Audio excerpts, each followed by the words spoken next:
자, 사진 좀 소개해드리죠. 오늘 오전에 있었던 사진입니다.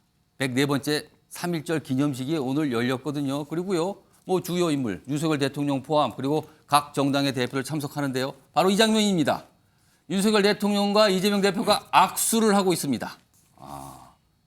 이게 사진이 기사가 되는 이유는 때가 때인 만큼이거든요. 지금 국회에서 표결 결과가 나온 상황, 그리고 윤석열 대통령, 그리고 뭐 야당이 이 대통령실 향한 비판, 뭐 거세잖아요. 이런 상황에서 악수하는 모습인데요. 사실 악수만 하고 별다른 얘기를 안 했다 그래요. 그리고 이것도요, 이 행사가 끝나면서 윤석열 대통령이 퇴장하면서 하는 악수 모습이었습니다. 자, 그럼요. 어떻게 보면 두 명 모두 마음이 그다지 편하지는 않을 수도 있어요. 자, 오늘 이 영상 모습 확인해 보겠습니다. 104주년 3.1절 기념식 사회를 맡은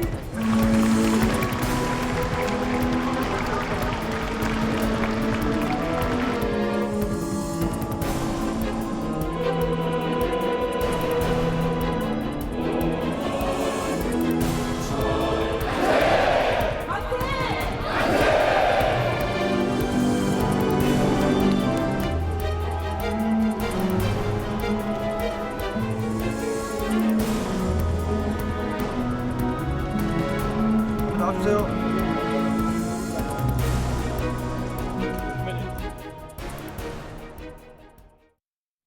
자, 저런 모습이었고요. 그리고요, 이 기념사, 오늘 기념식에서 윤석열 대통령은 3.1절 기념사를 했고요. 그에 앞서서 이재명 대표는 SNS를 통해서 3.1절 관련 어떤 생각, 입장을 좀 올렸거든요. 그걸 좀 비교한 화면이 준비되어 있습니다. 우선 윤석열 대통령 여기 밑에 있죠. 일본 군국주의 침략자에서 이제는 안보 경제의 파트너가 됐다. 이렇게 평가를 하고요. 북핵 위기 극복, 한미일 협력이 중요하다. 이렇게 돼 있습니다. 어떻게 보면은요, 약간 앞선 미래에 방점을 둔 어떤 평가, 입장을 낸 것 같고요. 옆으로 가겠습니다. 이재명 대표가 SNS에 올린 내용의 핵심은 이겁니다. 윤 정부 3.1절 운동, 3.1 운동 정신 망각하고 훼손했다. 비판을 합니다. 망각, 훼손. 그리고요, 굴종 종속의 외교다. 해법은 국익 중심 실용 외교다. 이렇게 평가를 했습니다. 어떻게 보면 약간 과거 쪽 아직 청산 안 된 거 아닙니까? 이런 데 방점을 둔 것으로 보입니다. 자, 그럼요. 윤석열 대통령의 기념사가 있었고요. 이재명 대표는 오전에 이 3.1절 기념식 참석한 뒤에요. 3.1절 범국민대회가 도심에서 열렸는데 여기에 참석을 했습니다. 거기서 한 말도 있거든요. 두 가지 내용 묶었습니다. 보시죠. 3.1운동 이후 한 세기가 지난 지금 일본은 과거 군국주의 침략자에서 우리와 보편적 가치를 공유하고 안보와 경제 그리고 글로벌 아젠다에서 협력하는 파트너가 되었습니다. 우리 모두 기미 독립선언의 정신을 계승해서 자유, 평화, 번영의 미래를 함께 만들어 갑시다. 피해자가 억울해서 가해자에게 진심으로 사과해라, 배상해라 이렇게 요구하고 있는데 피해자를 보호해야 될 정부가 나서서 돈 필요해, 얼마면 돼, 내가 대신 줄게, 이런 자세를 취하고 있습니다. 여러분, 억울해서 있는 객관적 사실을 인정받고 싶어서 수십 년 인생을 바쳐서 싸우고 있는데 마치 돈이 없어서 싸우는 것처럼 사람을 처참하게 모욕하는 것이 바로 이 정부입니다. 자, 두 가지 입장이 나온 거죠. 아주 상반됩니다. 지금 뭐 사실 정치적 관계도 사실은요, 무슨 상극이라고 할 정도입니다. 지금요. 이런 상황에서 오늘 3.1절을 맞이했거든요. 자, 평가 좀 해보겠습니다. 먼저 신주 전 의원님. 윤석열 대통령 보면은 미래를 얘기했지만 과거의 어떤 민감한, 우리와 일본 사이의 민감한 문제는 좀 일부러 얘기를 안 한 것 같고요. 이재명 대표는 굴종 뭐 이렇게 비판을 하면서 어떤 메시지를 냈습니다. 자, 두 가지 메시지 평가한다면 어떻게 하시겠습니까? 지금 있는 현실이 있는 그대로 평가했다고 보는데요. 미국이라는 나라가요, 건국되기 전에 독립전쟁을 했습니다. 어느 나라랑 했죠? 영국하고 했습니다. 그렇습니다. 영국이 미국을 식민지로 삼았기 때문에 미국에 있던 그 영국 출신을 비롯해서 많은 사람들이 그걸 거부하고 독립전쟁을 해가지고요. 그런데 지금 미국하고 영국하고 사이좋게 지내잖아요. 둘도 없는 사이 아닙니까? 그러니까 이 국제 정치의 질서라는 게 영원한 적도 없고 영원한 동지도 없다. 그런데 지금 대한민국을 일본이 강점하고 있습니까? 그건 아니잖아요. 윤 대통령의 저런 얘기처럼 과거에 우리에게 쓰라린 아픔을 준 건 맞지만 예. 지금 현재는 그렇지가 않다. 이 얘기를 하는데 이게 무슨 굴종적이고 뭐다 이렇게 얘기하는데요. 이재명 대표는요. 기미 독립선언문 제가 봤을 때는 한 번도 제대로 안 읽어본 것 같아요. 그거 읽어보면요. 무조건 일본만 비난하고 뭐 하는 게 아닙니다. 예. 예를 들어서 일본이 부당한 식민 지배를 끝내는 것이 일본도 정상화되는데 그 필요하다. 그러니까 예. 단순히 피해자적 입장을 넘어서서요. 그 전체적인 그래서 우리 3.1 기미독립 선언문요. 이 국제적으로도요. 그 당시 이제 미국 대통령이었던 윌슨의 민족 자결주의 예. 그 정신하고 또 일맥상통하는 거고요. 우리 또 3.1 운동이 있었기에 중국의 그 5.4 운동으로 또 연결되는 예. 이런 세계사적 보편성 속에서 3.1 운동이 있는 것이고요. 우리 헌법 전문에 그래서 이제 등장하는 거고 그런데 근데 이재명 대표는요. 지금 민주당 당사 가면요. 예. 김대중 대통령과 노무현 대통령의 그 초상화를 사진을 걸어놨는데 예. 김대중 대통령이 어떤 문제의식을 가지고 한일 관계를 풀려고 했는지 제발 좀 공부 좀 한번 제대로 했으면 좋겠습니다. 근데 그 내용을 말씀 안 하시네요. 어떤 문제의식을 갖고 계셨는지요? 아니 그러니까 과거를 직시하되 미래지향적으로 가자. 그래서 지금 오늘도요. 저 민주당 대변인이 어떻게 예. 일본을 파트너라고 할 수 있느냐 그랬는데요. 1998년에요. 이 김대중 대통령이 도쿄에 가서 예. 당시 오부치 일본 총리랑 무슨 선언을 하냐면요. 21세기를 향한 새로운 한일 파트너십 선언을 합니다. 예. 그러니까 그거. 민주당은 자기 당 출신 대통령이 과거 한일 관계에서 어떤 일을 했는지 기본적인 좀 공부부터 하고 발언을 했으면 좋겠습니다. 그러니까 민주당 회의실에 가면은 전직 대통령 약간 뭐랄까요 어떤 뿌리 근본을 생각하는 전직 대통령의 사진이 걸려 있는데 그 전직 대통령이 한 생각과 말을 좀 기억해 봐라 더듬어 봐라 뭐 이런 얘기까지 좀 곁들여 주셨습니다. 자 이번에는 김영주 전 의원님 똑같은 질문입니다. 윤 대통령의 기념사 이재명 대표의 메시지 어떻게 평가하시겠습니까? 네, 그렇습니다. 방금 우리 신의원께서 뭐 오부치 선언 얘기를 했습니다. 오부치 선언이 우리에게 받아들일 수 있는 것은 전제가 있습니다. 일본의 반성이라고 하는 전제. 예. 지금 현재 일본 정부가 한일 관계에서 반성과 사과의 바탕으로 한 화해의 입장으로 가고 있는가. 그렇지 않고 대통령이 지금 말씀하신 거는 오늘 기념사에 나온 거는 사실 우리나라가 굉장히 현재 중복 위기에 있다. 중복 위기의 첫 번째 위기가 안보 위기고 예. 그 안보 위기를 해결하기 위해서는 한미일 동맹이 필요하다. 또 그것이 뭐 미래 파트너 다 좋습니다. 예. 다 좋은데 제가 조금 더 이제 실용적으로 생각한다면 정말 민족 자결주의에 입각해서 생각한다면 예. 한미일이라고 하는 한편으로 줄 서는 그런 어떤 종속적 외교보다는 사실은 3.1절에서 우리가 할 수 있는 얘기는 사실은 중국에서의 민족 해방 운동, 러시아에서의 민족 해방 운동이 있었다는 거잖아요. 따라서 우리가 지금 너무 한쪽으로 가지 않고 실용주의적 입장에서 지금 가스나 이런 어떤 뭐 경제적인 부분을 중복 위기를 해결하는 데 있어서 앞으로 한미일에 또 한미 동맹을 바탕으로 하더라도 또 일본과의 파트너십을 하더라도 중국과 러시아와 관계 개선하겠다. 예. 그리고 또 중국에 계시는 어떤 민족 운동을 해서 거기에 계시는 분들에게도 예. 더 한 걸음 나아가겠다. 예. 이런 메시지가 같이 있어야 된다. 그게 민족 자결주의고 종속 한쪽에 줄 서는 것이 아니다. 예. 실제로 보면 3.1 운동 기념 말하자면 선언의 핵심은 말하자면 일본 척결이 아니라 예. 아시아 평화였다면 또 민족 자결주의였다면 다 과감하게 한미 동맹의 바탕 삼지만 예. 중국과 러시아하고도 통큰 화해의 메시지 그걸 통해서 우리가 일본은 지금 현재 홋카이도나 이런 걸 통해서 예. 러시아 가스 다 들이고 있는데 한국만 애둘러서 막아서 결국에는 예. 가스비 올라가고 있는 이 비현실적인 부분에 대해서 예. 그 얘기를 할 수 있는 공간이 3.1절이라는 거예요.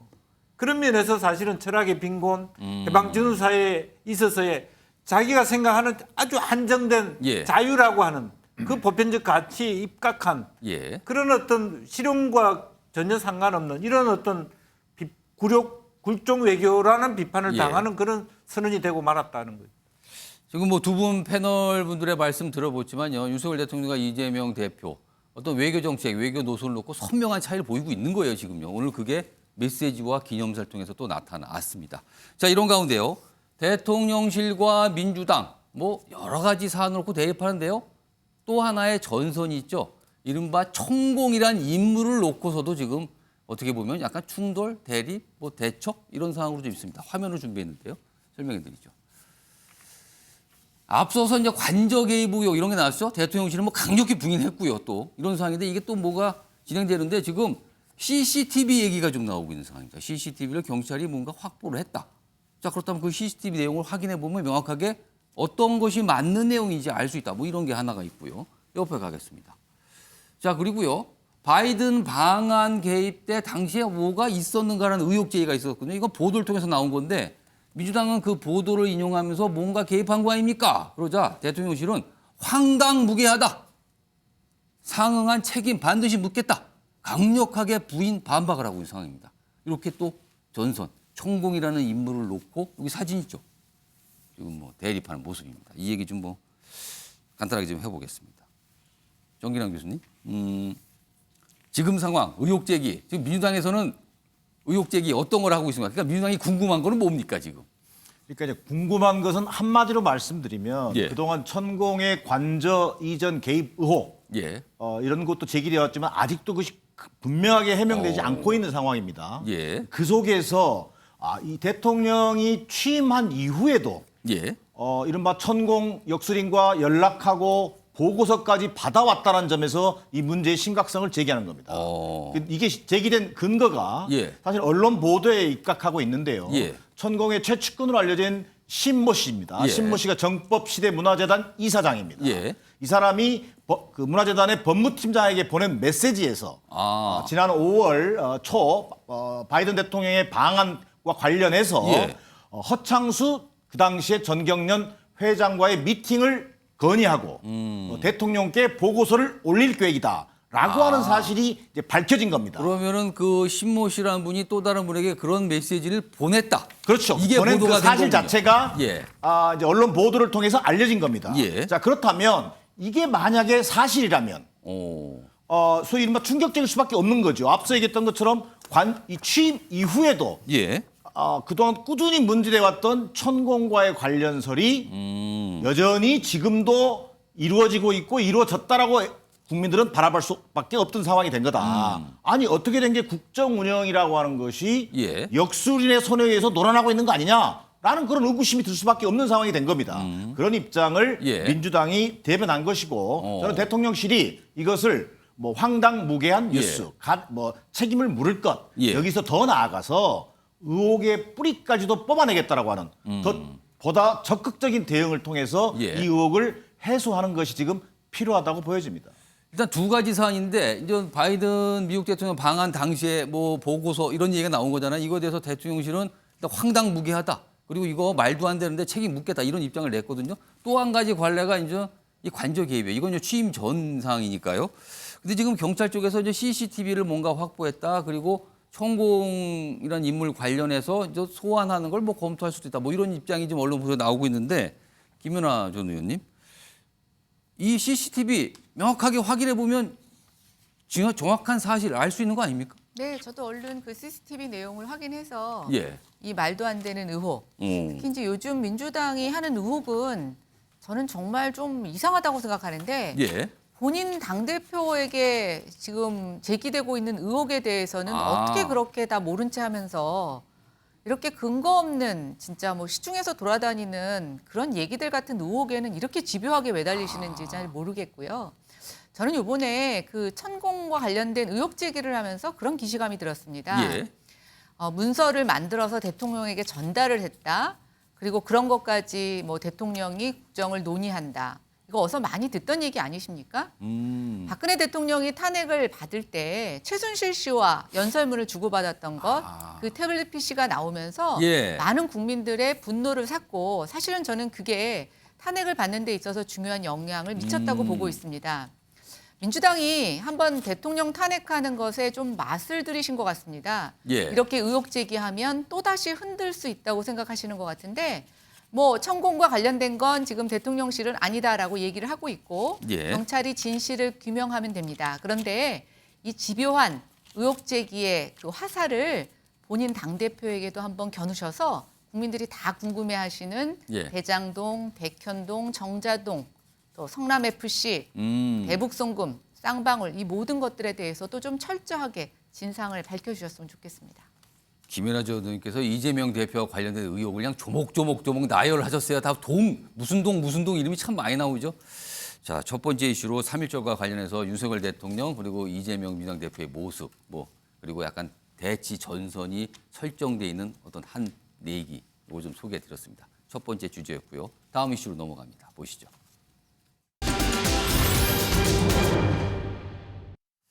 자, 화면 좀 보겠습니다. 이게 뭘까요? 일단 보세요. 위에 큰 빨간색 글자로 7적이라고 돼 있습니다. 그 앞에 전화로 처단을 한다고 돼 있어요. 그리고 위에 제목은 수박 이게 뭔가요? 7적 앞에 이게 국짐 첩자라고 돼 있어요. 국짐. 이거는 그러니까 국민의힘을 약간 폄하하는 그런 표현이 있는 거죠.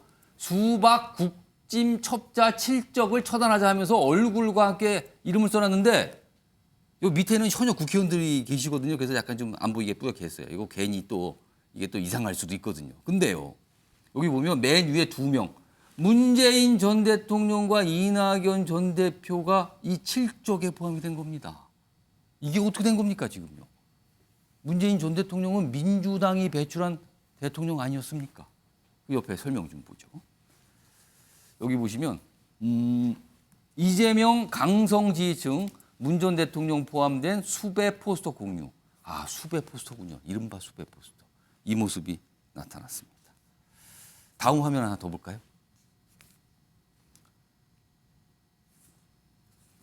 요거 좀 크게 나왔네요. 다음 거 좀 보겠습니다. 여기 보시면요. 정구택 민주연구원 부원장. 여기는 뭐 현재 삭제된 상태라고 하는데 윤영찬 의원 이름을 딱 거론하면서 묻고 싶습니다. 어떤 표결하셨습니까? 밝히라고 한 겁니다. 부결했습니까? 가결했습니까? 밝히라는 거예요. 그러니까 일종의 양심 선언을 하라는 뜻으로 보이기도 합니다. 다음도 하나 보겠습니다. 김용민 평화나무 이사장. 여기 무슨 사진 놓고요. 제목이 어이 우수셔들 이렇게 됐는데 여기 사진 보면 민주당 국회의원들 몇몇 분인데 이름이 써 있죠. 윤영찬, 이원욱.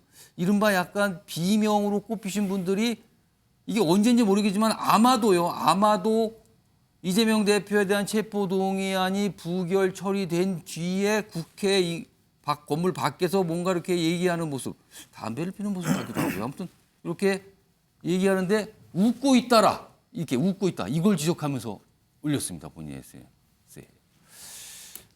지금요. 민주당 상황이 좀 이렇습니다. 지금. 어떻게 보면 간단하게 사진으로 몇 장 들었지만 굉장히 험악한 상황으로 좀 흘러가는 모습으로 분명히 보이거든요. 자, 이런 가운데요. 다음 것도 하나 있습니다. 이건 또 뭡니까? 무슨 앞선 거 다시 볼게요. 앞선 거. 이건 좀 더 거친데요.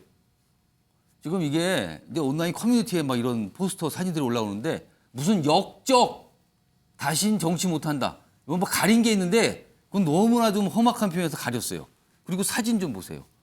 구속을 주도한 역적 배신자라 그러면서 이낙연 전 대표하고 문재인 전 대통령 부부의 모습도 사진으로 쓰여 있습니다. 김정숙 여사 사진은 왜 들어간 거죠? 이런 상황입니다. 다음 것도 하나 마저 소개되죠. 이런 게 참 많습니다, 지금요. 그리고요, 체포동의안 찬성한 국회의원 명단 공개하는 청원이 있습니다. 민주당 게시판에 당원 청원 이 코너가 있거든요. 여기에 명단 공개달라고 요구를 하는 겁니다. 당원들이, 일부 당원들이. 상황이 이렇습니다. 지금. 자, 이와 관련해서요. 안민석 의원이 한 얘기가 있거든요. 관련된 내용입니다. 들어보겠습니다. 그 당원들은 100만이고요. 100만 당원 속에서는 뭐 여러 가지 또 입장을 가진 당원들이 계시겠죠. 근데 지금 현재 지지자들이 충격, 좌절, 놀라운 이건 당연한 것이고요. 뭐 이런 항의가 없다면은 죽은 정당이죠. 그래서 제가 이제 저는 이제 두 가지 지금 필요하다고 보는 것이요. 지금 상당히 혼란스럽지 않습니까? 예. 첫째로 조직적 복무에 가담한 핵심적 의원들이 빨리 신속하게 해명하시라. 이미 그 사진과 동영상이 돌고 있거든요. 여기에 대한 좀 신속한 해명이 필요하다. 자, 민주당 소속이신 김용주 전 의원님. 네. 그러니까 단순히 약간 의심을 받고 있는 비명 의원들이 뭐 명단 공개 2차원을 넘어서 문재인 전 대통령까지 비난 대상으로 올라가 있는 겁니다. 물론 이게 아마 일부 어떤 당원 또는 지지층이 만든 걸로 보입니다만 문재인 전 대통령은 왜 여기에 포함된 겁니까? 글쎄 보니까 이제 뭐 어쨌든 이게 일부 조직표가 있다라는 예. 전제에서 이 조직표를 만들 수 있는 분들은 직접적이거나 혹은 간접적이거나 간에 실제로 보면 이낙연, 정세균 이 두 전직 총리 라인 지난번 대선 경선에서의 경쟁자였던. 예. 예. 두 분 다 공교롭게도 말하면 이낙연, 정세균 두 분 다 문재인 대통령 정부에서 총리를 하셨고, 아, 그렇죠. 예. 그리고 실제적으로 뭐 당내에서 제가 이름을 밝힐 수는 없습니다만은 예. 친문 의원이 조금 조직적으로 했다. 뭐 이런 있던 부분들이 있습니다. 그런데 그 친문 의원은 저기 뭐 1급 특급에는 들어가 있지 않더라고요. 어쨌든 이제 그런 부분들이 포함돼 있고 또 요 개딸들은 이미 이 말하자면 적대감을 거슬러 올라간 것 같아요. 지난번 말하자면 문재인, 이재명 후보들끼리의 싸움에 있어서도 사실은 그것이 다시 그럼 굴러오는 거죠. 2017년 상황을 말씀하시는 겁니까 지금요? 그러니까 그런 부분까지를 포함해서. 그러니까 뿌리가 지금 거기다 지금 예. 지금 결과의 뿌리가 거기 아니냐 이렇게 보는 겁니까? 그렇게 지금? 볼 수 있는 거죠. 그래서 예를 들면 윤영찬, 이원욱 예. 이렇게 있다면 윤영찬은 이낙연계, 이원욱은 정세균계거든요. 예. 그러면 이 사람들이 같이 했는데 결국 이 사람들은 친문 아니냐 이렇게 볼 가능성이 많다. 근데 너무 멀리 거슬러 올라간 거 아닙니까? 근데 이것은 그냥 그 기본적으로 개딸들이라고 하는 이재명 후보의 팬덤을 갖고 있는 분들이 갖고 있는 예. 어떤 적대감, 예. 사감이 다 같이 고스란히 포함되어 있다. 그래서 그것이 어떤 이론적 근거를 갖지 않는 그냥 그 감정적 고리 그대로 표현하고 있다. 분노적 뭐 이런 예. 표현입니까 그럼? 예, 그렇게 봐야 될 것 같습니다. 이게 오늘 오전부터 이게 회자가 되고 많은 분들이 보셨었거든요. 그러니까 많은 분들이 반응 중에서 깜짝 놀랐다는 반응도 있어요. 그 두 번째 보여드리는 무슨 역적 이런 거 써 있는 거 있죠. 그거는요 전체 포스터를 보면요 깜짝 놀랄 만큼 만든 상황이었거든요. 자, 이 상황 사실은 어제도 정치와이드에서 전해드렸지만 이른바 양심 선언하라. 그러니까 당신 부결했는지 밝혀라. 뭐 이런 요구가 있고 비난이 계속 있었거든요. 그러자 어젯밤에 민주당에서 이제 회의를 연 뒤에 뭔가 발표했는데요. 이재명 대표가 약간 좀 자제해달라 이런 당부하는 얘기가 있거든요. 그 내용 영상으로 확인해 보겠습니다. 이재명 당대표는 이번 일이 당의 혼란과 갈등의 계기가 되어서는 안 된다. 특히 의원들 개인의 표결 결과를 예단해서 명단을 만들어 공격하는 등의 행위는 당의 단합에 도움이 되지 않는다. 민주당을 사랑하는 당원들은 중단해 주셔야 한다. 당직자들은 이 부분을 유념하고 의원 및 당원들과 소통을 강화하여 해소해 주기 바란다. 저 발언이 물론 이제 이재명 대표가 저렇게 얘기했다고 전원으로 그러니까 알려진 상태인데 어제 저녁에 나온 얘기거든요. 그러나 오늘 벌써 제가 소개드렸지만 이런 상태로 좀 진행이 되고 있거든요. 김연아 전 의원님, 뭐 양심 고백하라, 무슨 표를 찍었는지 고백하라 이런 얘기가 나온 상황인데 사실상 민주당 심리적 분당 상황 아닌가 이런 진단도 있습니다. 어떻게 판단하십니까? 저는 어제 그 체포동의안 표결 결과를 보고 예. 민주당의 이제 균열이 시작이 됐다. 또 하나는 이재명 대표의 방탄조끼도 구멍이 뚫렸다. 예, 그러면 방탄조끼에 구멍 뚫렸는데 총 맞으면 어떻죠? 예, 상처가 뚫렸으면 나겠죠. 아니, 그러니까 그렇죠. 상처가 있습니다. 죽진 않지만 예. 상처가 있고 아플 겁니다. 예. 그리고 민주당 안에 균열이 생겼다는 것은 이제 금이 가기 시작하면 거기에 장대 하나 꽂고 힘 주면 부서집니다. 예, 저는 이게 굉장히 중요한 의미를 준다고 생각하고 있고요. 예. 아마 그래서 지금 이재명 대표도 다 말은 할 수 없지만 굉장히 많이 마음속에 고뇌가 있을 거라고 생각하고 예. 또 이재명 대표를 극렬하게 지지하는 개딸들의 저런 과격한 행동도 예. 저는 그런 이재명 대표의 마음을 반영하고 있는 거다 이렇게 생각합니다. 고민, 아픔을 반영해서 지금 약간 이렇게 거칠게 지금 나오는 거 아니냐는 분석이신데요. 이번에 정기란 교수님, 심리적 분당 상황 아닙니까? 어떻게 평가하시겠습니까? 뭐 심지어 분당 상황으로 언론에서는 표현할 수 있겠습니다만 저는 그 정도 수준이라기보다는 이번 본회의 체포동의안에서 가결 같은 부결이 확인되면서 당이 겪고 있는 후폭풍의 한 장면이다. 예. 뭐 이런 생각이 듭니다. 근데 저는 결론부터 말씀드리면 민주당은 압도적 부결을 자신했지만 예. 결국 단일 대우가 무너졌습니다. 예. 그 단일 대우가 무너진 데 따른 민심을 헤아리는 것이 우선이다. 표결에 반영된 민심의 목소리를 듣고 예. 정말 국민 눈높이에서 당의 혼란을 최소화하기 위한 해법을 고민할 때이지 예. 지금 누가 찬성을 했고 반대를 했냐라고 하는 이른바 색출 작전, 예. 좌표 찍기 이런 식의 어떤 접근법은 저는 당의 어떤 정치적 의사 표시를 넘어서서 반민주적 행동의 다름 아니다. 근데 이게 자제를 당부해달라, 중단해달라 요청했는데도 될까요, 이게? 저는 그런 의미에서 본다면 저는 예. 이재명 대표의 더 보다 적극적인 역할을 요구합니다. 이른바 강경파 의원들은 목소리를 낮춰야 됩니다. 오히려 당의 어떤 앞으로의 문제, 앞으로 이 체포동의안은 또 다시 진행될 사안입니다. 예. 이제 예고편에 불과합니다. 그럼 이후에 닥칠 문제들을 어떻게 대응할 것인지 그 문제에 대한 대책을 수립하고 또 예. 적절한 당내 통합을 어떻게 끌어낼 것인지 이걸 논의할 시점에서 강경파 의원들이 발언하고 예. 자극하고 이런 모습은 결코 도움이 되지 않는다. 그리고 또한 개딸들로 지칭되는 강성 지지층을 향해서도 저는 자제를 당부해야 된다. 예. 대변인을 통한 전원, 자제 당부 이런 정도가 아니라 예. 저는 이재명 대표가 직접 나서서 오. 이건 결코 당에 도움이 되지 않는 사실상 반민주적 행동이다. 오히려 당이 앞으로 닥쳐올 여러 가지 예상하지 못한 후폭풍 속에서 정말 제대로 항해를 할 수 있으려면 예. 여러분들의 자중자애가 필요하다라고 하는 저는 그런 노선이 지금은 필요한 시점으로 보여집니다. 자, 이런 상황에서요, 이 체포동의안 표결에 앞서 사실 비명계 일각에서는 이재명 대표의 어떤 사퇴론 이런 걸 좀 꺼냈거든요. 근데 이와 관련해서요, 전당원 투표를 통해서 뭔가 결정을 하자 이런 목소리를 내신 분이 있거든요. 그 목소리 영상으로 확인해 보겠습니다. 앞으로 더 거세게 예. 당대표 사퇴 요구가 있을 것입니다. 이 문제는 이제 이 대표의 이제 판단이 중요하겠지만요. 예. 이건 당원들에게 물어봐야 되는 것이죠. 국회의원들이 당의 주인이라고 착각하는 것은 오산이고 이재명 대표 포함한 예. 당의 지도부가 이 예. 사항을 위기직 사항으로 받아들이고 이 위기직 사항을 의원들 내에서 의원들끼리만 이야기를 해서 풀어가려고 해서는 이 위기적인 상황을 탈출하기 어려울 거예요. 그렇게 보시는군요. 그래서 제가 지금 중앙위 소집과 당원 전원 투표를 제가 제안을 드리는 겁니다. 화면 좀 소개해드리죠. 이제 안민석 의원 좀 방금 영상으로 들어보셨죠? 전당원 투표를 통해서 이재명 대표의 거취 그리고 뭐 다음 체포영장 대응 이런 거 좀 결정하자 이런 제안을 하는 셈이 됐어요. 옆에 보면 김남국 민주당 의원 대표는 당원이 선출했다.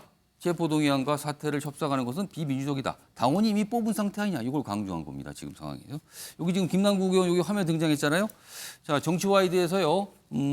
김남국 의원 잠시 후에 전화 연결 통해서 전화 인터뷰를 좀 할 예정이거든요. 지금 김남국 의원 준비하고 계시고요. 그에 앞서서 이 상황과 관련해서 신조 전 의원님께 좀 질문 전화 드리죠.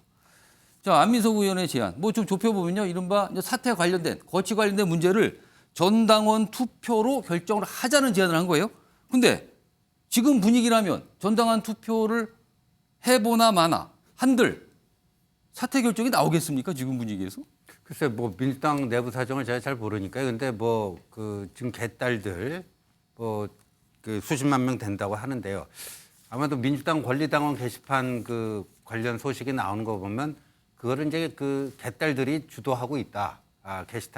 게시판 분위기를요. 예.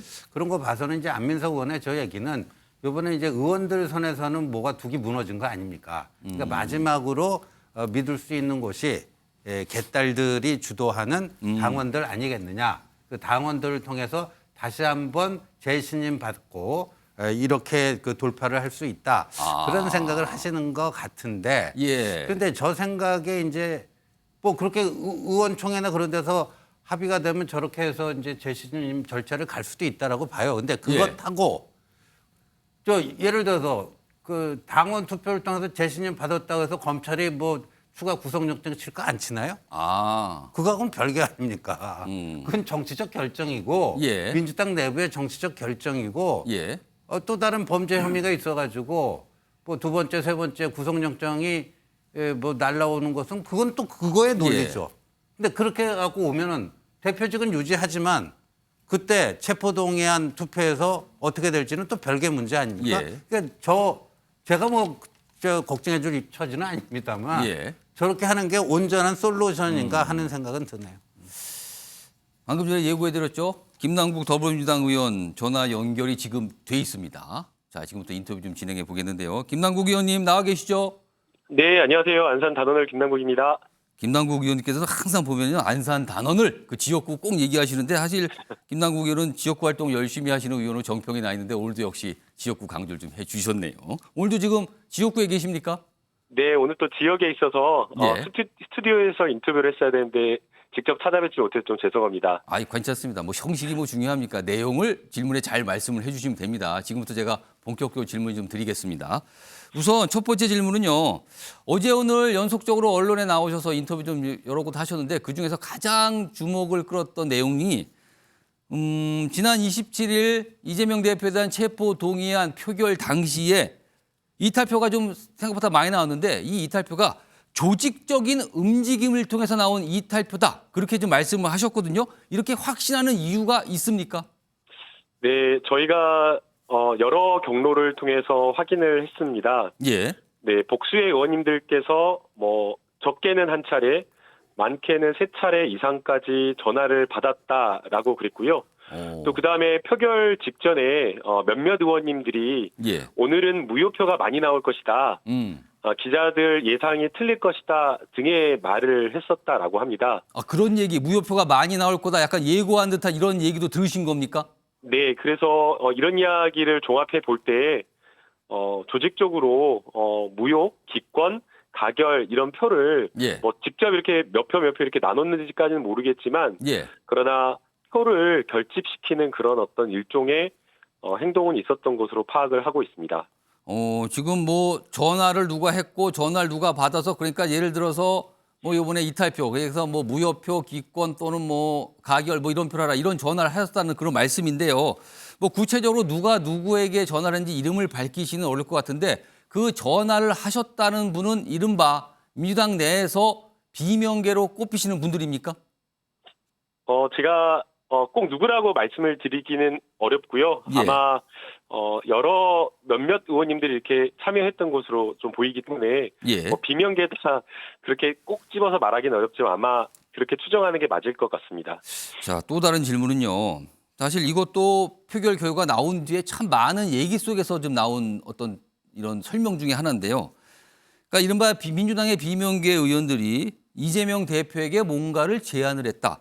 체포 동의안이 처리된 뒤에, 그러니까 부결된 뒤에는 이재명 대표가 당대표직에서 사퇴를 하라. 뭐 이런 요구, 일종의 협상이 있었는데 이게 일축이 되니까 조직적인 일탈표로 반영이 된 거 아닌가 이런 시각이 있거든요. 이건 어떻게 좀 보십니까? 네, 정확하게 저희가 어떤 의원님들께서 무슨 제안을 했는지 확인을 하기는 어려운데요. 예. 다만 지난주 화요일 의총에서 서른 의원님께서 바로 그날 당일날 이재명 당대표와 단둘이 점심 식사를 했다라고 하면서 예. 이번에 부결시켜야 된다. 그리고 부결시키면 이재명 당대표가 뭘 할지를 알고 있다라는 식의 어떤 발언을 했었습니다. 그러나 듣는 의원들은 참석하지 않은 의원들도 상당히 많았고 예. 어떤 의미의 추정할 수 있는 어떤 의미의 그 행동이 무엇인지를 추정할 수 없는 그런 이야기들이 있어서 예. 전혀 내부적으로 그러한 것들 당대표직을 내려놓으면 체포동의안을 부결시키겠다라는 이런 어떤 제안이라든가 이런 것들을 전혀 확인하지 못했고요. 예. 저는 이거 자체가 너무나 비민주적이고 폭력적인 정치적 행동이었다라고 생각이 됩니다. 선출된 당대표를 예. 일부의 몇몇 의원님들끼리 판단을 해서 예. 당대표직 내려와라라고 이렇게 요구를 하고 예. 또 그 요구가 받아들여지지 않으면 체포동의안을 가결시키겠다라는 어떤 그런 실력 행사를 한 것으로 보이는데 예. 이것은 아무리 생각해도 정치 도리상 그리고 사람으로서 정말 이거 바람직하지 않은 그런 행동을 한 것 아닌가라는 생각입니다. 그러면은 지금 설명하신 그런 조직적인 움직임 때문에 체포 동의안에 대한 표결 결과가 왜곡됐다고 판단하시는 겁니까? 저는 이제 아마 그런 의도가 분명히 있었던 것으로 보이고요. 만약 그것이 정치적 소신이었다라고 한다면 당의 총의를 모으는 과정에서 충분하게 자신의 입장을 밝히는 게 맞았다라고 생각이 듭니다. 여러 비명계 의원님들께서 이재명 당대표에게 책임 정치하라라고 이야기를 하듯이 예. 다른 그런 요구를 하는 비명계 의원님들도 책임 정치를 하는 게 저는 맞다라고 보입니다. 앞에서는 토론하고 논의하는 그 과정에서 앞에서는 부결시켜야 된다라고 이야기를 하고 예. 뒤에서는 조용히 몰래 가결을 그렇게 조직표를 모았다라고 한다면 그것은 정말 당당하지도 못하고 떳떳하지 못한 예. 그런 정치적 행동이었다라고 보입니다. 자, 이번에 생각보다 많이 나온 이 이탈표요. 여기에는 뭐 가결한 표도 있고요. 뭐 기권 무효표까지 포함해서 뭐 최대 지금 뭐 39, 또는 37까지 계산이 되거든요. 이런 이탈표가 다음번 이재명 대표에 대한 또 다른 체포 동의안이 올 경우에는 가결할 것을 경고한 그런 경고를 한 셈이 됐다. 이런 시각도 있는데 이건 좀 어떻게 판단하십니까? 이런 경고로 받아들이십니까? 일단은 저희가 그 가부간에 이렇게 가부간에 한글로 쓰거나 한문으로 써서 이렇게 하는데요. 무효표가 거의 나오지 않습니다. 정말 실수로 한 표 정도 나오는데 이번에 대거 무효표가 나오고 그다음에 이번 무효표나 기권표가 나오기 직전에 표결 결과를 예상한 듯한 의원님들의 발언이 있었던 것을 보면 일부는 가결을 하고 일부는 무효나 기권표를 던짐으로써 나중에는 가결시킬 수 있다라고 하는 정치적 의사 표현을 한 것으로 생각이 됩니다. 그러나 지금 앞서 제가 말씀드렸듯이 아마 국민들도 이런 정치는 있을 수 없다라고 생각을 할 겁니다. 당대표가 정말 이 지금 지도부로 내년 총선을 못 치른다라고 한다면 그에 대한 판단은 많은 국민들과 그리고 우리 당원들과 의원들과 함께 논의해서 결정할 문제이지 그것을 일부 개파 의원들이 3, 4, 5 모여가지고 비밀리에 마치 체포동의나 거래하듯이 그렇게 내려와라라고 하는 것 자체가 정치적으로 저는 있을 수 없는 민주적 정당에서 있을 수 없는 일이라고 생각이 됩니다. 아울러 그 일부 비명계 의원님들께서 사법 리스크로는 총선을 치를 수 없다라는 이런 주장을 하는데 실제 과연 그런가 해서 객관적으로 좀 여론조사를 평가를 해봤었습니다. 그런데 지금 30주 리얼미터 기준으로 30주 이재명 당대표 최근 30주 여론조사 평균을 내보면요. 45.5% 저희 민주당 지지율이고요. 국민의힘 38.32%입니다. 평균 7, 8%를 넘기고 있고 그다음에 2월 이번 중순에 어떤 기사 이렇게 나오더라고요. 8개월 만에 국민의힘과 민주당의 여론조사 역전됐다라고 하는데 그 말 거꾸로 하면 8개월 동안 계속 이기고 있었던 겁니다. 그리고 역대 대통령 선거를 진 이후에 여론조사 결과가 정말 참담했습니다. 이명박 대통령 당선됐을 때 저희 민주당 지지율 18%에서 20% 초반, 21, 2% 정도였고요. 역시나 마찬가지로 문재인 대통령, 박근혜 대통령에게 3.5%로 졌을 때 그때 2013년에도 그 당시 1년 지지율이 20%에서 23%를 왔다 갔다 했습니다. 1년 동안. 거의 국민의힘 지지율과 15%에서 20% 이상 차이 났기 때문에 지금 40% 안정적인 지지율이 나오고 있는 그 상황에서 사법 리스크 때문에 지금 지도부로 당 총선을 치를 수 없다라고 이렇게 주장하는 것은 허구적인 것이고 허구적인 주장이고 그리고 지도부를 흔드는 그런 잘못된 일이라고 저는 생각이 듭니다. 자, 다음 질문은요. 앞으로 좀 있을 수도 있는 아니면 없을 수도 있지만 있을 수도 있는 내용에 대한 건데요. 이재명 대표가 스스로 향후에 또 다른 어떤 구속영장 청구가 있을 경우 스스로 영장실질심사, 그러니까 영장심사를 받으러 출석을 할 가능성이 있다고 보시는지 이거와 앞서서 안민석 의원이 제안을 했는데요. 이재명 대표의 거취를 전당원 투표로 결정하자. 이 두 가지에 대해서는 어떻게 좀 판단하십니까?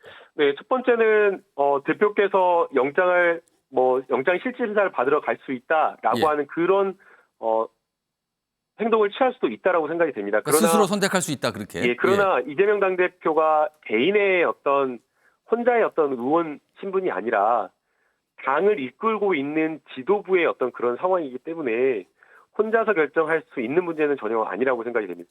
예. 그리고 저는 개인적으로는 예. 아주 낮은 가능성이라고 하더라도 그거 자체가 당 전체를 분열과 여러 혼란에 빠뜨리는 예. 그러한 리스크를 짊어지는 것이기 때문에 예. 그렇게 해서는 안 된다라고 생각이 됩니다. 아, 영장 심사를 받으러 출석해서는 안 된다는 입장이신 거네요, 네, 김남국 의원께서는요. 더 나아가서 만약 이게 정당한 수사다, 정말 예. 증거나 이런 것들이 있다라고 하면 모르겠지만 예. 김영계 의원님들조차도 영장에 지금까지 피의 사실 수개월 동안 수년 동안 피의 사실 공표가 되었던 변호사비 대납, 뭐 대선 자금 의혹 등등의 여러 기타 내용들은 다 빠지고 결국에는 정책적 결정 사항이라고 할 수 있는 배임죄만을 기소했는데 예. 이 배임죄와 관련된 입증되는 증거도 결국에는 대부분이 제3자 전원에 불과한 것이고 객관적 물증에 대한 주관적인 평가 그것도 아주 따맞추는 그런 수사에 맞춰서 이렇게 내민 체포 영장이기 때문에 예. 여기에 저는 응하는 것은 바람직하지 않다라고 생각이 됩니다. 전당원 투표는 어떻게 판단하세요? 네, 거치에 대한 전당원 투표. 네, 전당원 투표 같은 경우는 대개 대표가 잘못된 의사결정을 해서 당에 큰 혼란을 가져오거나 아니면 당원들 대다수가 뭐 60%, 70%가 예. 그런 어떤 당대표의 결정에 반발하면서 그런 경우에 리더십이 완전히 흔들릴 경우에 전당원 투표 재심을 묻는 거라고 생각이 됩니다. 예. 그런데 이 경우는 지금 거꾸로 우리 당원들과 많은 국민들이 저 무도한 검찰의 야당 탄압과 정적 제거하는 수사 이거를 단일대우로 막아라 예. 나가게 하기 때문에 힘을 물어야 할 상황도 전혀 저는 아니라고 보이고요. 예. 전제적 충족이 되지 않았다라고 생각이 됩니다. 그리고 더 중요한 것은 결국에는 비명계 의원님들이 가지고 있는 여러 가지 불만, 예. 저는 이게 공천이라고 생각이 되는데요.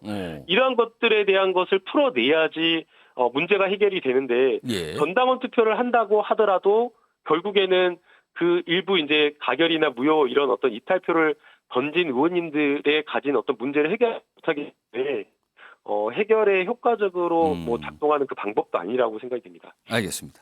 앞서서도요, 전화 인터뷰 전에 다뤘는데요. 이른바 개딸들의 수박 수색입니다.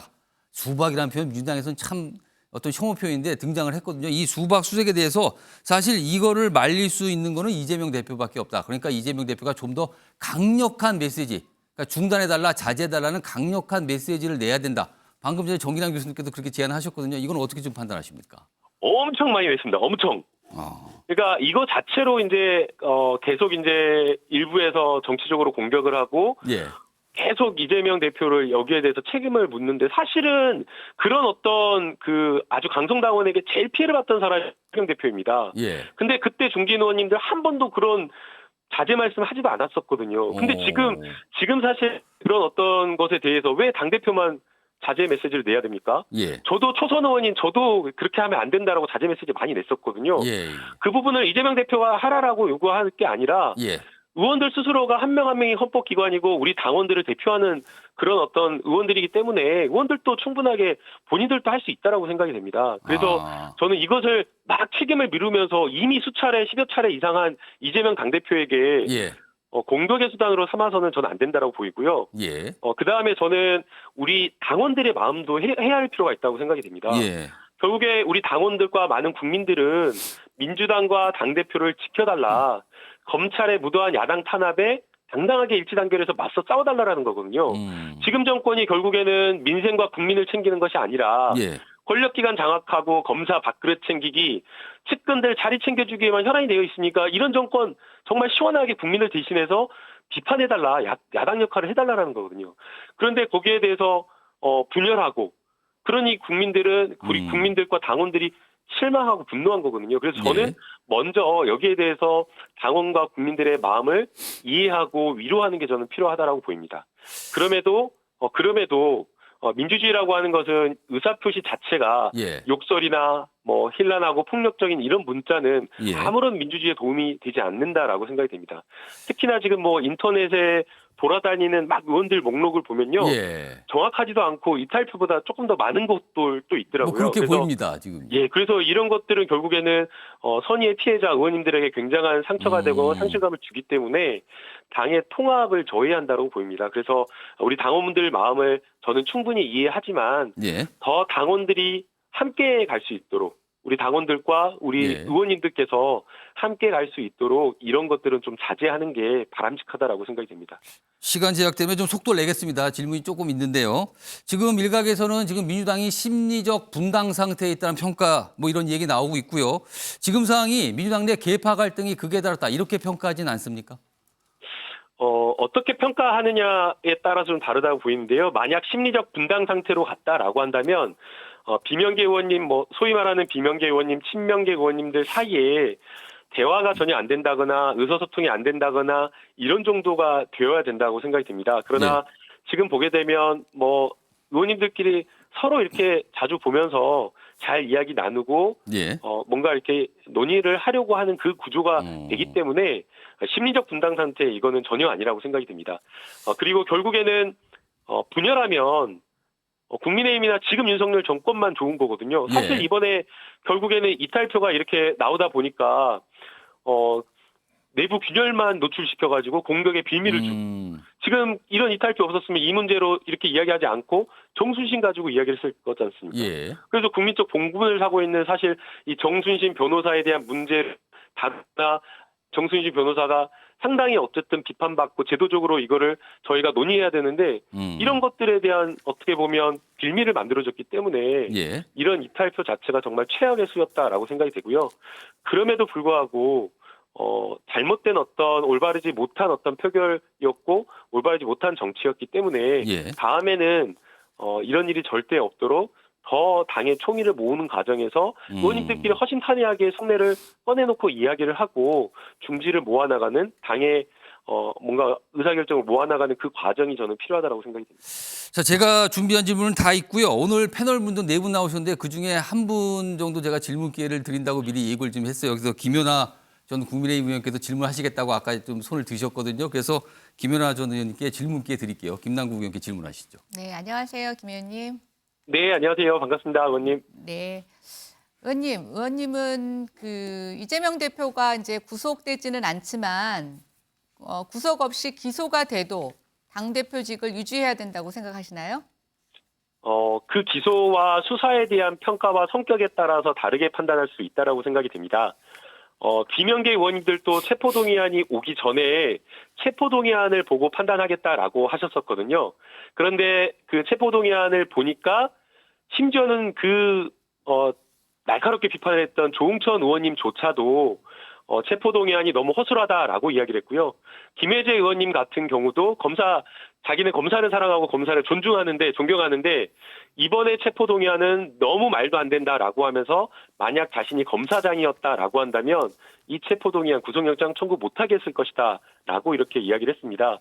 그래서 저는 지금 검찰의 수사 자체가 정적을 제거하기 위한 수사의 성격이 짙고 합법을 가장한 사람을 죽이는 사법 사냥에 가깝기 때문에 저는 여기에 대해서 기소가 된다고 하더라도 당당히 맞서고 대표로서의 직분을 충실하게 하는 게 저는 바람직한 결정이라고 생각이 됩니다. 그럼 의원님 한 가지만 더 여쭤보겠습니다. 네.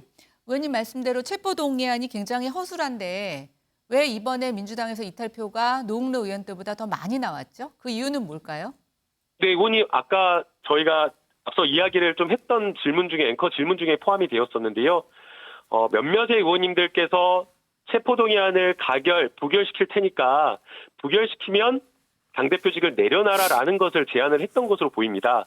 그러나 그것을 응해주지 않자 사실 의원님께서 잘 아시지 않습니까?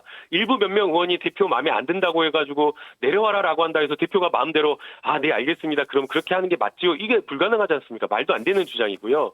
그래서 그것을 하지 않자 의원님들께서 조직적으로 이탈표를 모아서 일부는 가결, 일부는 무효 기권 이렇게 표결에 참여한 것으로 생각이 됩니다. 그러나 앞서 제가 예. 충분하게 말씀을 드렸듯이 예. 이것은 정말 정치적으로 올바르지 않은 행동이었다라고 생각이 되고요. 정말 정치가 이렇게 되어서는 안 된다라고 생각이 됩니다. 알겠습니다. 저 긴 시간 좀 여러 가지 답변, 많은 질문에 그 김연아 전 의원께서 2가지 답변을 하셨는데 다 답변해 주셨어요. 자, 지금까지 더불어민주당의 김남국 의원 전화로 인터뷰를 좀 해봤는데요. 김 의원님 감사합니다. 네, 감사합니다. 자, 여러 가지 내용. 약간 많은 분들이 지금 언론들에서 조금 이렇게 귀담아, 이런 얘기까지 나왔네 할 정도의 내용들이 많이 나왔어요. 자, 김남국 의원 수고하셨고요. 다음 주제로 바로 넘어가겠습니다. 보시죠.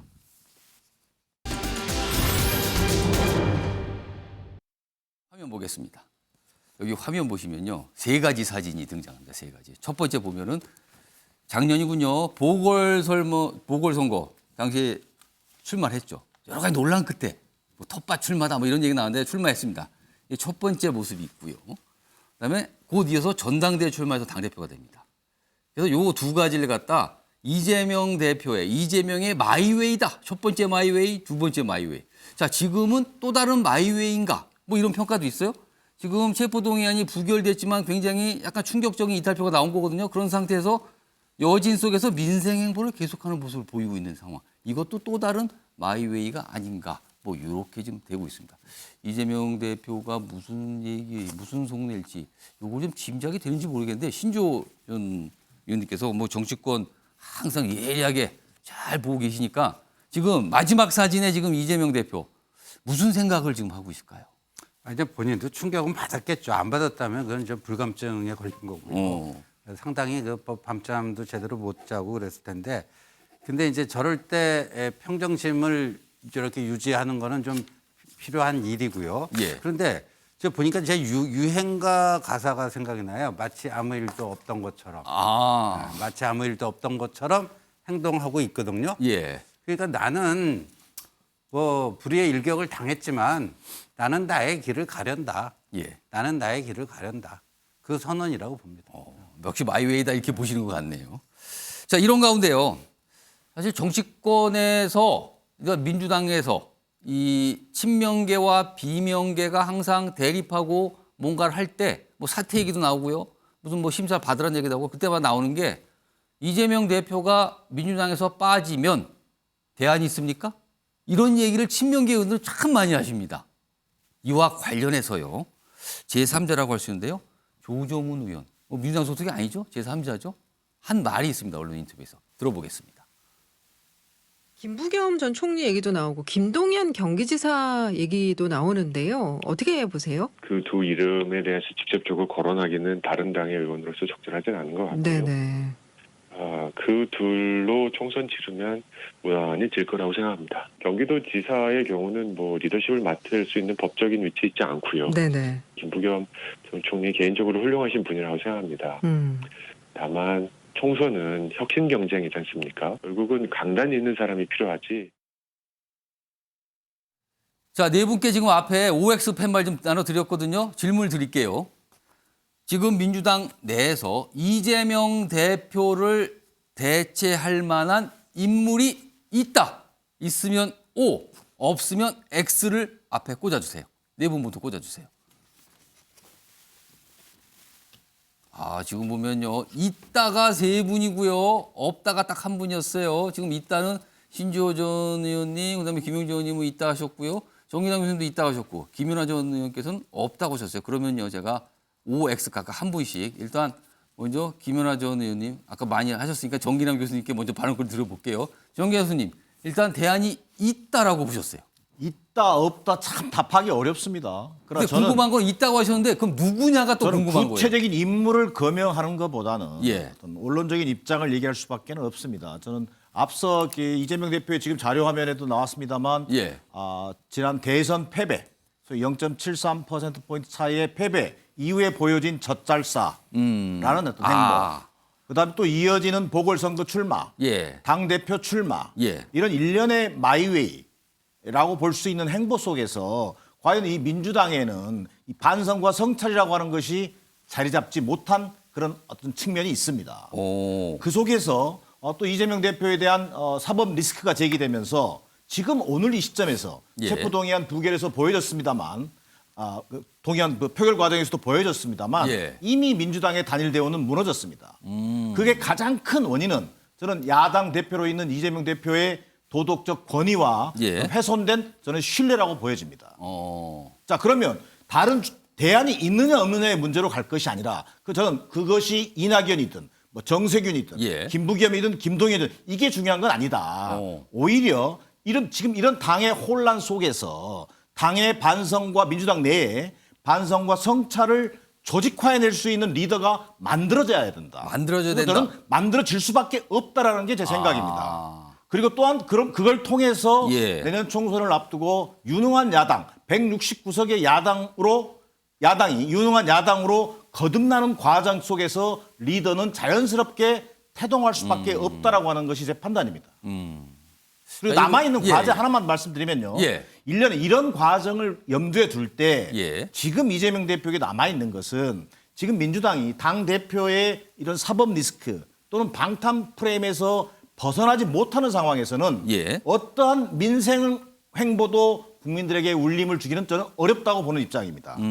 그런 의미에서 이제 남아있는 것은 당의 혼란을 최소화하고 예. 또 이런 혼란을 초래한 부분에 대한 이재명 대표의 적극적인 입장 표명 예. 그리고 앞으로 사법 리스크를 어떻게 헤쳐나갈 것이다라고 하는 정확한 로드맵을 의원들과 당원들에게 제시하고 예. 이재명 대표가 거기서 답을 찾아야 된다. 그 키워드는 얼마 전 민주당의 원로 고문이신 권농갑 고문이 얘기하셨듯이 저는 선당후사 솔선수범이라고 하는 그 키워드에서 예. 찾아내는 게 중요한 과제라고 보여집니다.